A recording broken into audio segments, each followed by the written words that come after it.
کہ اگر ایک انسان کی عمر مثال کے طور پہ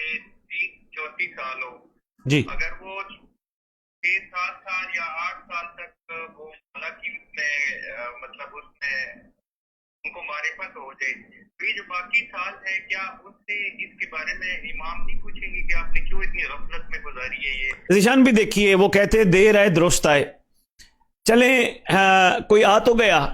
اب اس کا اگر میری بات کا آپ نے تصدیق کرانے کا ارادہ کیا ہو تو آپ سیدھے کربلا چلے جائیے. ان کا آپ کربلا جائیں گے آپ کو جناب حر کی خوبصورت مثال نہیں حقیقت نظر آئے گی. یعنی اگر انہیں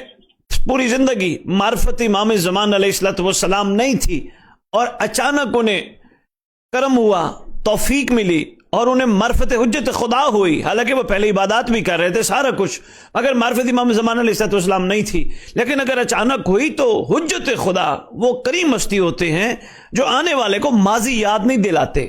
لیکن آنا مانند حر ہونا چاہیے، کیفیت حر والی ہونی چاہیے. یعنی اتنا باکمال اور مصمم ارادے سے معرفت کے میدان میں انسان قدم رکھے کہ اس میں لڑکھڑائے نہیں، اس میں بھاگے نہیں، اس میں شک مت کرے، اس میں دوڑے مت، اپنا سفر اس انداز سے جاری رکھے کہ سرکار زمانہ نگاہ خاص فرماتے ہوئے اتنی کریمی کر دیں وہ اس دور کا حر تھا اور میں اس دور کا حر بنوں گا. یہ کیفیت بن جائے تو میرا خیال ہے بڑے کریم ہیں، بہت کریم ہیں. جی ذیشان صاحب.